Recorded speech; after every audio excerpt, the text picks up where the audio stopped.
Everybody ready? We are, Your Honor. Yes, Your Honor. Okay. Let me see here. Whoever's going to be a witness or you think you're going to be a witness, stand up and raise your right hand. If you're going to be or you think you are, stand up and raise your right hand. Promise with the evidence that gives the case the truth, the whole truth, so be God? I do move to separate witnesses. Okay. Who'll be first for the Commonwealth? It'd be Investigator Kenny will be first. Okay, can you take the stand? Everybody, all the witnesses go with the bail. We'll call you as we need you.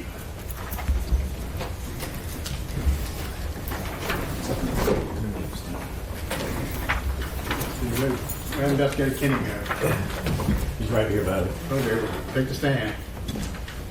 Your Honor, if I could quickly go through a few stipulations that we have for the benefit of the court. Okay. Sit down, relax. Your Honor, this involves a alleged homicide of a Rodney Brown that took place on November 9th, 2019. The first stipulations involved with deputies who first arrived on scene, and they are not present. I've talked with the defense, and they've agreed to stipulate to the fact that Deputy Mormon was the first to arrive on scene at 241 Woodthrush Circle in the Hardy area of Franklin County, Virginia. He arrived there at 12:03. He found the deceased Rodney Brown laying just outside of a door that would use to access the house.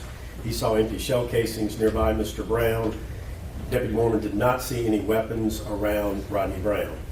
Deputy Chris Johnson arrived shortly thereafter. He saw the same thing Deputy Mormon saw. He also located a grocery-like plastic bag with some cell phones and a house phone located at the end of the driveway.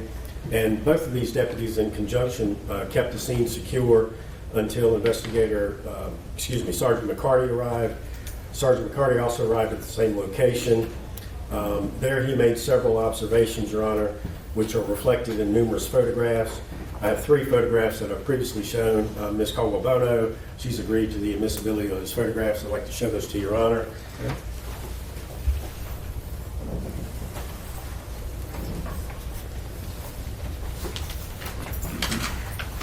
Okay. Your Honor, those photographs, of course, depict Mr. Rodney Brown there. One of the things that Sergeant McCarty did while he was at the scene is he recovered an actual bullet located on top of a stove inside of the kitchen, which is the room right next to that exterior door you're looking at in that photograph. Your Honor, that bullet was recovered as evidence and was assigned item number 210, and I'll tie that up later on. Your Honor, the next, it's not really a stipulation because it's admissible by statute, is of course the autopsy. I have a copy of that produced in court. Okay.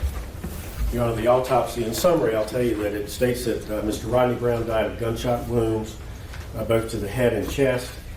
3 of those gunshot wounds were to the head and 5 were to the chest. I'll note for clarification that wound does not mean that's the number of times he was shot, it's the number of wounds. If you read the autopsy, it will indicate he was shot 6, 7, or 8 times, depending on path trajectory. 3 projectiles, Your Honor, were recovered from Rodney Brown's head.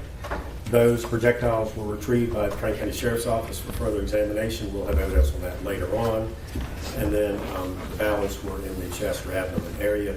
And then the final stipulation before I get to Investigator Kenny is that there was a gas station that's less than a mile away by car from 241 Woodthrush, again in Franklin County, and video footage was obtained from that gas station that depicts an individual matching the description of the defendant, Mr. Michael Brown, arriving at 7:15 a.m. and 7:27 a.m., and there's a stipulation to the admissibility of that.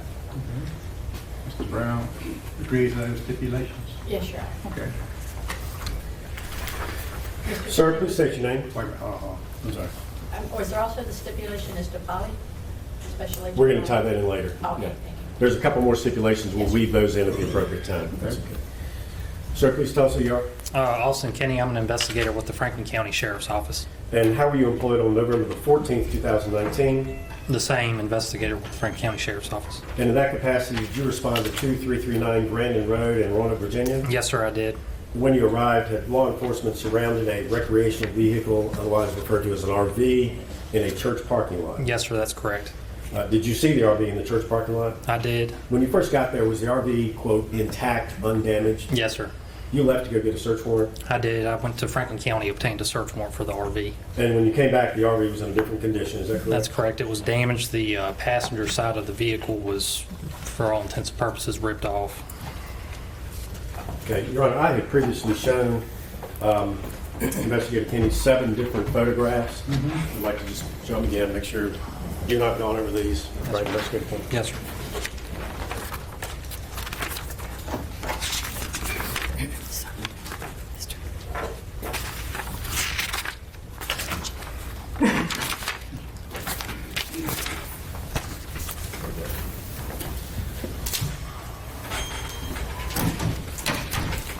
Investigator Kenny, do those 7 photographs accurately depict some of the things that you saw there at the scene of the RV that day? Yes, sir. That's correct. One of the photographs there, sir, is what appears to be a long rifle. Is that correct? Yes, sir. There's a photograph of it which looks to be laying next to kind of like a mattress or a bedspread. Is that correct? Yes, sir. Is that how it was when you got there? Yes, sir. Was that item recovered as evidence? It was. It was recovered as entered into evidence as item 608. Okay. For the Franklin County Sheriff's Office identification purposes? That's correct. 608? Yes, sir. All right. And did you take that back to the Sheriff's Office? I did. Yes, sir. All right. And was it boxed? And then another photograph was taken. We provided that for Judge Jones, correct? Yes, sir. Okay. All right. Is there a photograph of what appears to be a driver's license? Yes, sir. And where was that item located? It was located, there was a center console that was displaced, but still towards the front of the vehicle. The RV? Yes, sir. And in the cup holder of the center console is where the ID was found. Okay. Whose identification was it? Michael Brown's. It was a driver's license. Yes, sir. And is that the defendant, Mr. Michael Brown? Yes, sir. Seated to your left. Yes, sir. One of the other photographs that I showed you was of a United States passport. Is that correct? That's correct. Tell Judge Jones where that was located. The passport was located on the ground, mixed in with debris on the passenger side of the RV. And whose passport did that belong to? Michael Brown's the defendant. There were 2 other photographs, Investigator Kenny, depicting checkbooks, credit cards, things like that. And where were those items recovered from? Some of the cards were located in a long style wallet, which was located in the passenger floorboard area of the RV. Those contained multiple cards with Rodney Brown's name on them. There was also another bag that was located almost like a tool bag style bag. It also contained cards and checkbooks that also had Rodney Brown's name on them.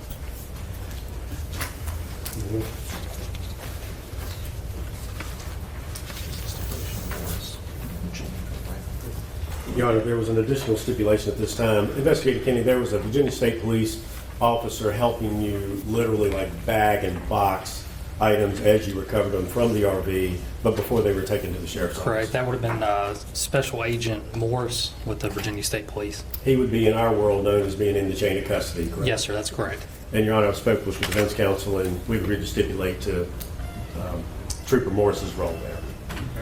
That's correct, Judge. All right. Who's answered any questions that Ms. Colvin had? Officer McKinney, when you were going through the RV collecting evidence, there's evidence in this case where whenever Rodney left his house, he took with him his .22 handgun. Do you know if that was recovered in the RV or ever recovered? There were multiple firearms recovered. If you give me a second to go through my list here.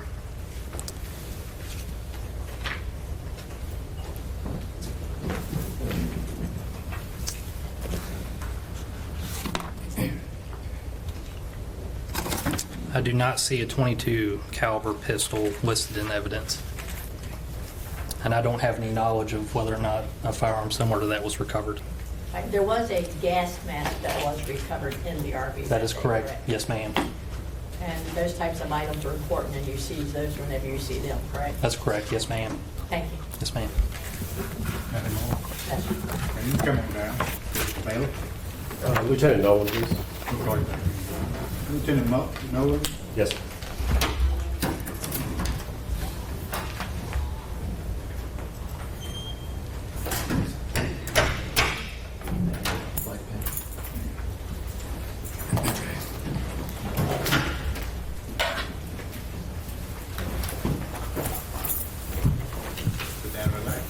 Thank you, Your Honor.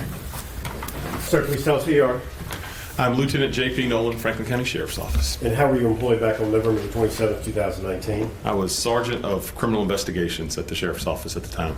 In that capacity, did you respond to 240 Wood Thrush Circle in the Hardy section of Franklin County, Virginia? That is correct. When you arrived, was the scene secured by law enforcement? That is correct. Did you at some point in time while you were there see with your own eyes the defendant, Mr. Michael Brown, present? That is correct. Okay. Were there some photographs taken that day? That is correct. Your Honor, may I approach? Sure.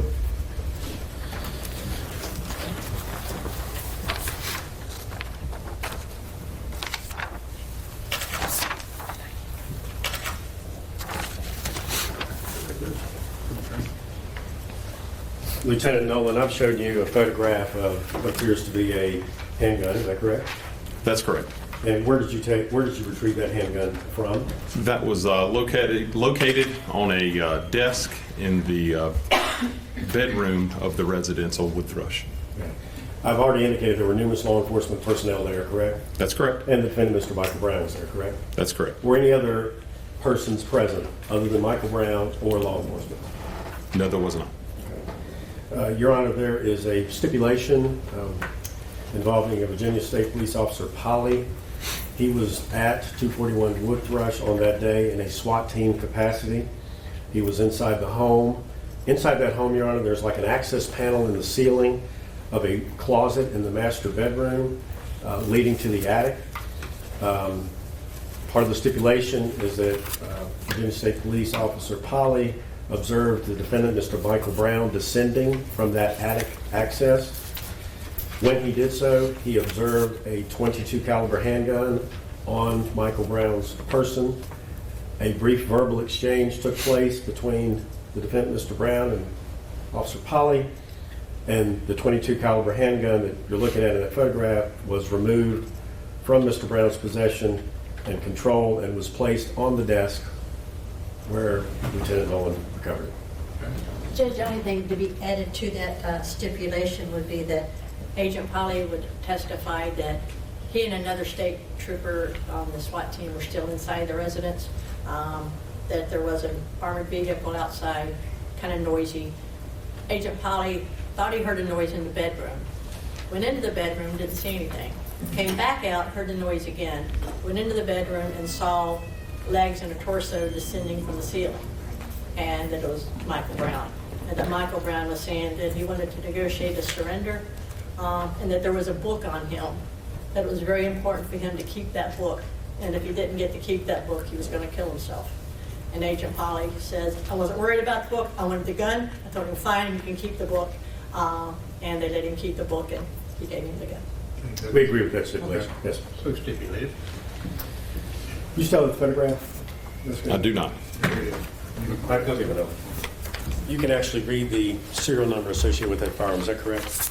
That's correct. And serial numbers are unique to firearms, correct? That is correct.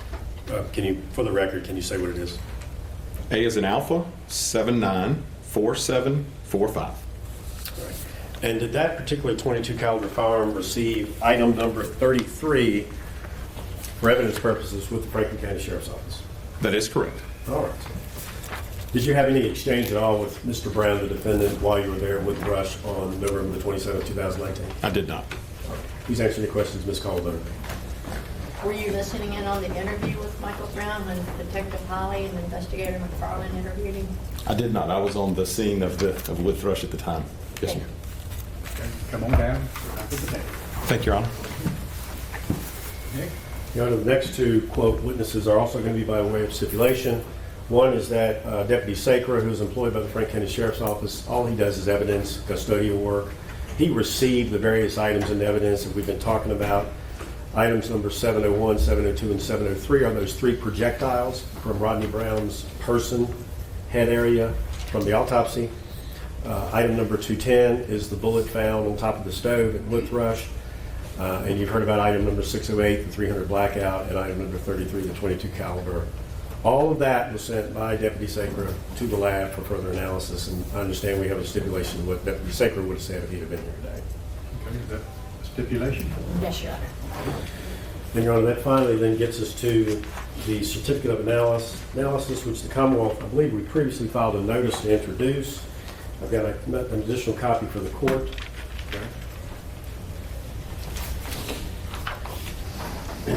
Your Honor, the lab analyzed the projectiles in comparison with the firearms. The lab certificate is W19-14423.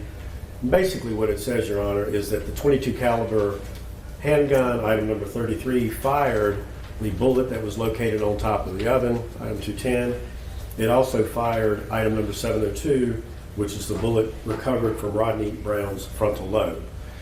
The certificate goes on to say that the .300 Blackout, which is the form of long gun that you saw seized from the RV, item number 608, that rifle fired item number 701, which is a bullet recovered from Rodney Brown's hand. It also says that both firearms are operational and functioning and designed to expel projectiles. So our stipulation is that that would be in this. Correct, Judge. Okay. Your Honor, next witness is going to be Vanessa Hansen. Come Ms. Hansen.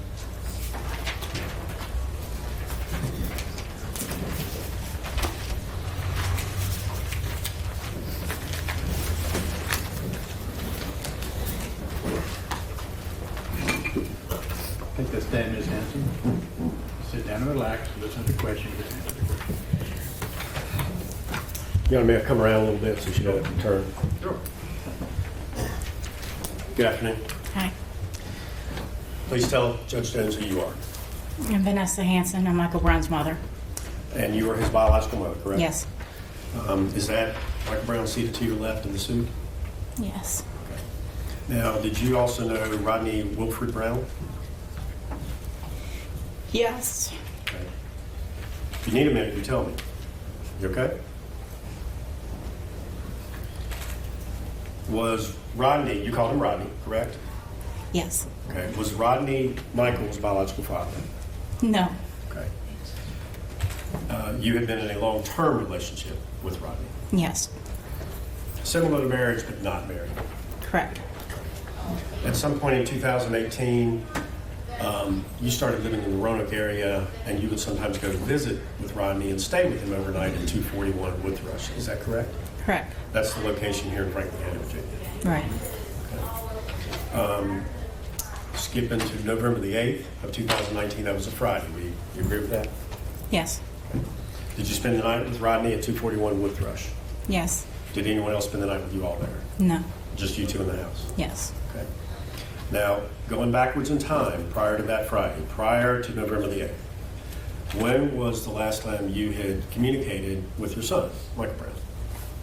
October 31st, Of what year? 2019, Okay, so a little more than a week prior to that. Is that correct? correct, Okay. Now I'm going to skip back forward to Woodthrush, okay? The next day would have been a Saturday, November the 9th of 2019. You agree with me? yes, Okay. You and Rodney are still the only two people there at Woodthrush? yes. Can you tell Judge Jones a little bit about that morning? Kind of go to the relevant parts, of course. Okay, we were watching TV, Scare Tactics, and Rodney went out to put some antifreeze in my car. My car leaked antifreeze, and so he would always, every time I'd come over, he'd, put some more in my car. And he came back in, and he told me that the antifreeze had been all the way out, and he was grumbling about it. And then he laughed, and then he went outside, and that, Were you still inside the house at that time? yes, Did something unusual prompt you to go outside and see what was going on? yes, I heard a loud cracking sound, like a board ring broke or something. As a result of what you heard, what did you do? Well, at first I sat there because I thought he was playing a joke on me. And then I decided to go out and take a look, and I went to the kitchen door, and I opened the door, and I looked over to my left, and I saw Rodney, and it looked like he had passed out. I thought he had fainted or something. And then I came out of the door a little more to just try to help him up, and then Michael came around from my right, and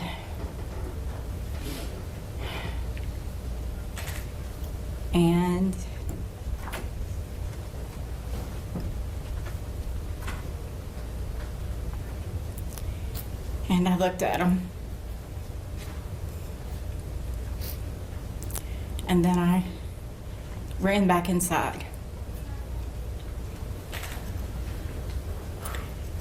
And then I grabbed my cell phone and I dialed my mom's number, and Michael came in behind me.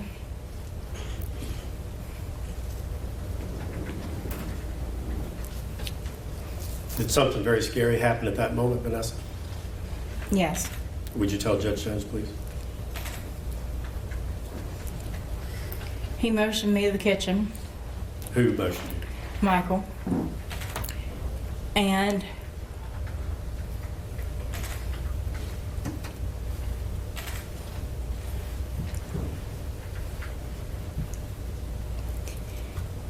put the gun up to my head, and he said, "Who is that?" And I said, "Nanny." Said what? I said, "Nanny." That's my mom, what he calls my mom.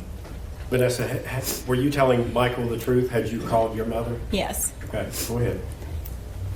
And he told me to tell her that me and Rodney had gotten an argument. That's why I sounded so hysterical. And he told me to tell her that I was going to eat something and I'd be back. And then I hung up.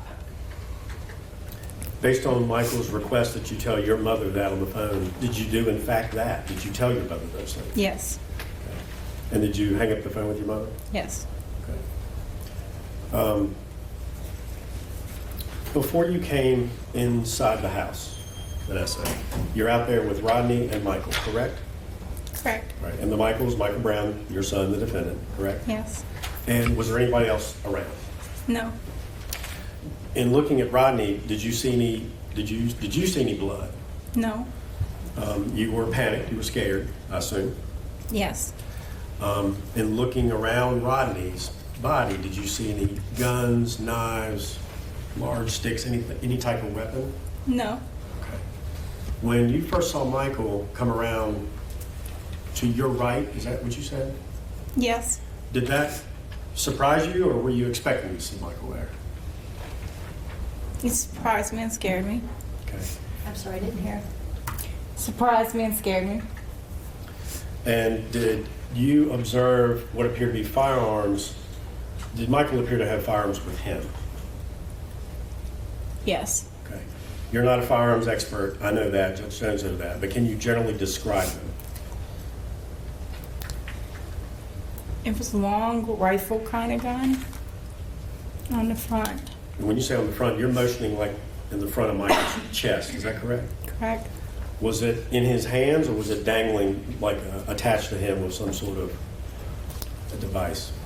It was attached to something, like a strap. Like a strap. Did you see yet another firearm? Yes. Can you generally describe that firearm? It looked like a black handgun, I guess. And it had a black silencer on it. Okay. So going back to inside the house, you've distracted your mom with Michael's story to tell her, correct? And then did Michael, your son, give you a specific demand? Did he want you to gather up something for him? He said to get all the phones together, put them in a bag. Did you comply with that request? Yes. Vanessa, do you have any idea how many phones that amounted to being? 6 or 7 probably. There's a lot of phones, wasn't it? A combination of cell phones and regular landline phones? Yes, And did you put those phones in some sort of bag? yes, And at some point, your son Michael Brown left 241 Wood Thrush, correct? He departed, right? yes, Did he take that bag of phones with him? yes, Okay. Before he left, did Michael make yet another request of you? yes. What was that request? He said don't call anybody for 3 hours. Did you respond to Michael and tell him, I'm not going to do that, I'm going to call somebody right now? How did you respond to him? I don't remember. Did you attempt to call anybody while Michael was still present at 241 Wood Thrush? Just my mom. The one that you've already told us about. Yes, So after Michael left with the cell phones, and did he take anything else with him? Did Michael remove or take anything else with him from 241 Wood Thrush? no.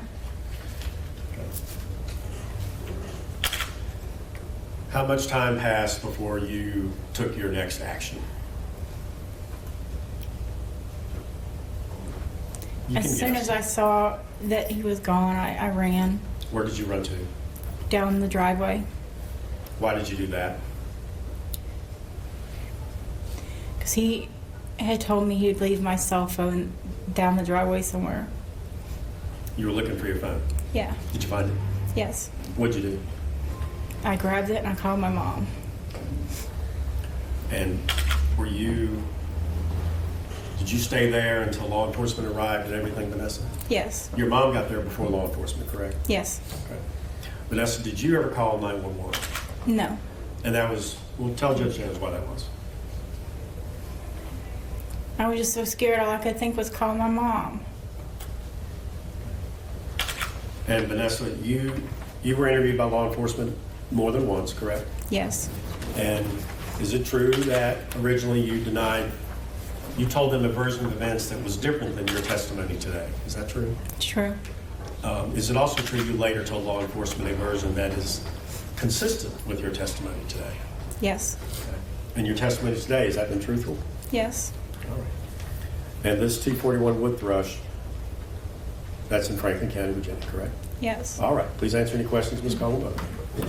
Vanessa, when you saw Michael there the day that Rodney was killed, you have told me that Michael you saw that day was not your Michael, correct? Correct, You said that he was talking nonsense. correct. You said his eyes had a crazy look in them like he wasn't even there.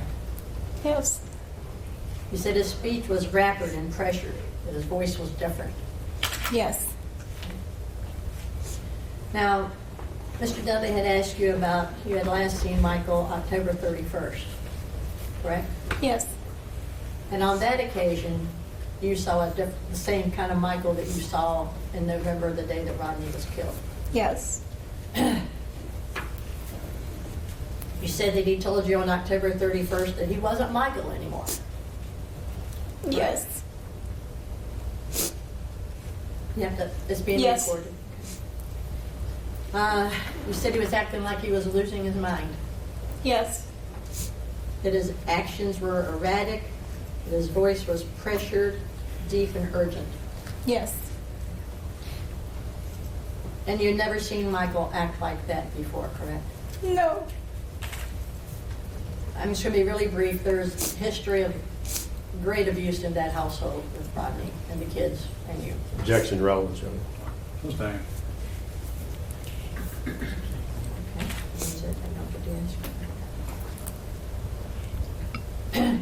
You told me also that that Michael had said that if Rodney beat you again, he would whip his ass. He wasn't a little boy anymore. Correct? yes, But he never threatened to kill Rodney, correct? no,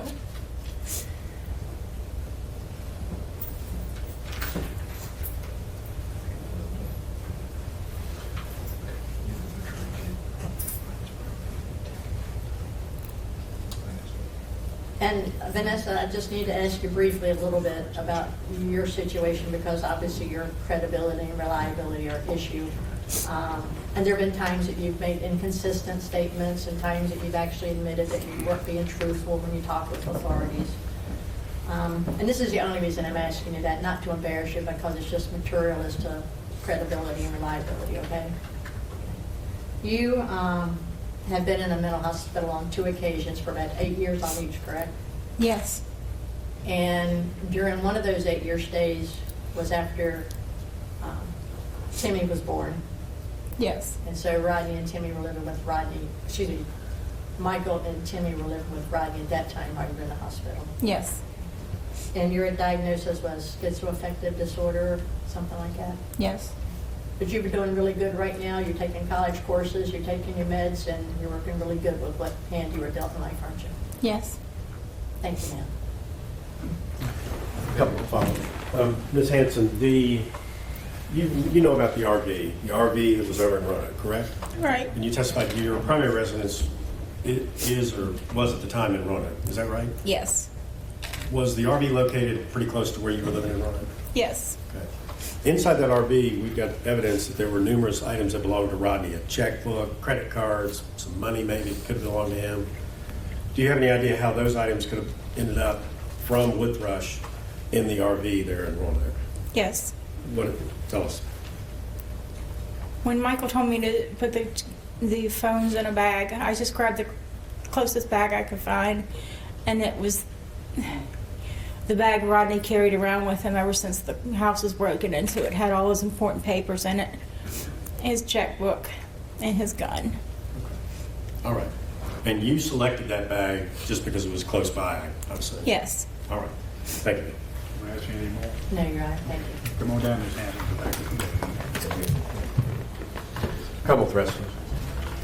No more arrests, anything from Mr. Brown? No, Your Honor. Thank you. Any Excuse me. statements? Can I just have a Oh, word? sure. I just want to be sure you introduced that. Did you do that already after registration? I thought you had to only for introduced after registration. Let me further judge. Thank you. Okay. No statements, right? You don't want to make any statements from Mr. Brown now, right? No, Your Honor. Well, what judge, I would just argue that based on the evidence, more case of voluntary manslaughter at worst as opposed to murder. Over your motion. Yes, sir. And I'll certify the 2 felonies to the next grand jury. Franklin County, for your trial, Mr. Brown. We do have one of them out, I guess we need to take care of. What go on about this? Your Honor, that was just to aid in the apprehension of Mr. Brown there during the intense period of time. We just asked that be null process. Is that the fugitive? Right, that's the... Yes, sir. Okay. That's the end of the case. Your Honor, may we have back the Sure, you items? have all your exhibits. Thank you. Thank you, Your Honor. Thank you, good luck. Good work.